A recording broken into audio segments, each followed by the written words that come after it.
नमस्कार, doctor Sarvesh Kumar CS news editor Kanpur संवाद news network. चुनावी दंगल 2022 में आपका स्वागत है। कानपुर की 10 विधानसभा सीटों पर नियुक्त किए गए चुनाव प्रेक्षकों की आमद कानपुर में हो गई है, जिन्हें आईआईटी के विजिटर गेस्ट हाउस में ठहराया गया है। इन सभी प्रेक्षकों ने आज जिला निर्वाचन अधिकारी नेहा शर्मा के साथ नवस्था गल्ला मंडी के स्ट्रांग रूमों का निरीक्षण किया। प्रेक्षकों ने संपूर्ण प्रांगण को सीसीटीवी कैमरे से लैस करने के लिए तथा पर्याप्त पुलिस सुरक्षा बल लगाने के लिए निर्देश जारी किए। इसके बाद कलेक्ट्रेट में हुई बैठक में समस्त प्रेक्षकों ने विधानसभा वार सीमा रेखाओं का अवलोकन किया तथा बाहर से आने वाले वाहनों पर विशेष नजर रखने के निर्देश जारी किए। समस्त प्रेक्षकों ने चुनाव की बारीकियों को समझा, पोलिंग बूथों की जानकारी ली एवं आवश्यक दिशा निर्देश जारी किए। कलेक्ट्रेट में नेहा शर्मा जिला निर्वाचन अधिकारी ने प्रेक्षकों को संपूर्ण विधानसभा क्षेत्रों की पोलिंग बूथों की जानकारी मुहैया कराई। सपा ने आज अपने 12 उम्मीदवारों की लिस्ट जारी कर दी। इसमें हाल में मंत्री पद और भाजपा से इस्तीफा देकर सपा में आने वाले सौम्य प्रसाद मौर्य को फाजिल नगर सीट से चुनाव मैदान में उतारा गया है। उन्होंने आज अपना नामांकन पत्र भी दाखिल कर दिया। वहीं पल्लवी पटेल को कौशाम्बी की सिराथू सीट से केशव मौर्य के खिलाफ सपा ने चुनाव मैदान में उतारा है। लखनऊ की सरोजिनी नगर सीट से अभिषेक मिश्रा को टिकट दिया गया है।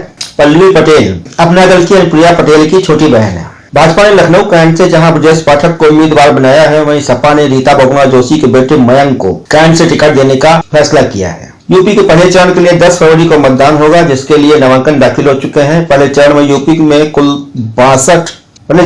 में कुल 623 प्रत्याशी चुनाव मैदान में है, जिनमें 280 प्रत्याशी करोड़पति हैं, जिनमें सर्वाधिक करोड़पति प्रत्याशी भाजपा के हैं।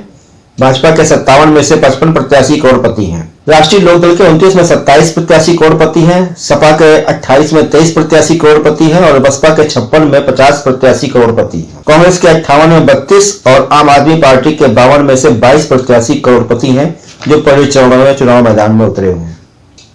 पहले चरण में यूपी से चुनाव मैदान में उतरे आपराधिक छवि के उम्मीदवारों का अगर ब्यौरा जाने तो 115 प्रत्याशी आपराधिक प्रवृत्ति के हैं। पहले चरण में सपा में 28 में 21 प्रत्याशी, रालोद में 29 में से 17, भाजपा के 57 में से 29, बसपा के 56 में से 19 प्रत्याशियों पर आपराधिक मामले दर्ज। ये सभी आपराधिक प्रवृत्ति के हैं। बसपा सुप्रीमो मायावती ने 147 दिन बाद आज आगरा में जनसभा को संबोधित किया। उन्होंने कांग्रेस और सपा पर जमकर निशाना साधा। उन्होंने कहा कि भाजपा के राज में दलितों का सिर्फ उत्पीड़न हो रहा है। पश्चिम बंगाल की मुख्यमंत्री ममता बनर्जी 8 फरवरी को यूपी आएंगी। यहां वे अखिलेश यादव के समर्थन में चुनाव प्रचार करेंगी।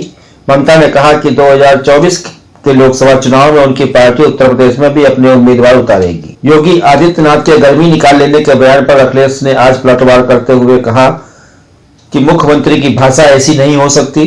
चुनाव आयोग को इस पर संज्ञान लेना चाहिए। जब खून ही गर्म नहीं रहेगा तो कोई जिंदा नहीं रहेगा। वहीं जयंत चौधरी ने कहा कि सभी किसान, व्यापारी, मजदूर, गरीब और युवा एकजुट होकर आने वाली 10 तारीख को योगी बाबा को कंबल देकर गोरखपुर मठ भेजने का काम करें। अखिलेश ने योगी बाबा पर तंज कसते हुए कहा कि योगी आदित्यनाथ पर कई आपराधिक मुकदमे दर्ज थे। इतनी धाराएं लगी थी जितनी आईपीसी में नहीं होती। हमारी सरकार आने के बाद अगर कोई भी खिलाफ शिकायत करता है तो कार्रवाई की जाएगी। प्रधानमंत्री नरेंद्र मोदी ने वर्चुअल रैलियों के जरिए पश्चिमी उत्तर प्रदेश में भाजपा के लिए चुनावी माहौल बनाने के लिए 4, 6, 7 और 10 फरवरी को वर्चुअल रैली करने का ऐलान किया है। कांग्रेस ने 14 फरवरी को होने वाले उत्तराखंड विधानसभा चुनाव के लिए अपने 30 स्टार प्रचारकों की सूची आज जारी कर दी। इसमें सोनिया, मनमोहन, राहुल, प्रियंका और पंजाब के मुख्यमंत्री चन्नी के नाम शामिल हैं। मथुरा में मुख्यमंत्री योगी आदित्यनाथ ने कहा कि सपा व बसपा और कांग्रेस की सूची निकलते ही जितने भी पेशेवर माफिया और अपराधी हैं वे फिर से अपने बिलों से बाहर निकलकर रेंगते हुए दिखाई दे रहे हैं। उनकी गर्माहट धमकी दे रही है। वो 10 मार्च के बाद फिर से ठीक हो जाएगी। समाजवादी पार्टी प्रमुख अखिलेश यादव और रालोद प्रमुख जयंत चौधरी ने शामली में रोड शो किया, जिसमें बड़ी संख्या में किसानों ने भाग लिया। इस मौके पर अखिलेश ने कहा कि किसान नौजवान अपना भविष्य देख रहा है, उद्योग और कारखाने नहीं लग रहे हैं, बेरोजगारी बढ़ रही है, जनता नकारात्मक राजनीति को खत्म करना चाहती है, उत्तर प्रदेश आगे बढ़े, इसीलिए यह चुनाव भाजपा बनाम भाईचारे का है। यूपी में रक्षा मंत्री राजनाथ सिंह ने आज घर घर जाकर पीलीभीत में चुनाव प्रचार किया। वहीं केंद्रीय गृह मंत्री अमित शाह ने बदायूं में डोर टू डोर कैंपेन किया। देहरादून में वर्चुअल रैली में प्रियंका गांधी ने कहा कि हमने अपने घोषणा पत्र में लिखा है कि गैस की कीमत 500 के पार नहीं जाने देंगे। 4 लाख रोजगार देंगे। पर्यटन पुलिस अलग फोर्स बनेगी। 40% सरकारी रोजगार में महिलाओं को प्राथमिकता दी जाएगी। सरकारी बसों में महिलाओं को मुफ्त यात्रा दी जाएगी। आशा वर्कर और आंगनबाड़ी बहनों के मानदेय में 1.5 गुना बढ़ोतरी की जाएगी। योगी सरकार में राज्य मंत्री रही स्वाति सिंह और उनके पति दया शंकर सिंह का टिकट कट गया है। इस पर स्वाति ने कहा कि पार्टी का निर्णय सही होगा। मैं आजीवन बीजेपी का हिस्सा थी और रहूंगी। फिलहाल आज की चुनावी हलचल में इतना ही। धन्यवाद, नमस्कार, शुभ रात्रि। कल फिर मिलेंगे।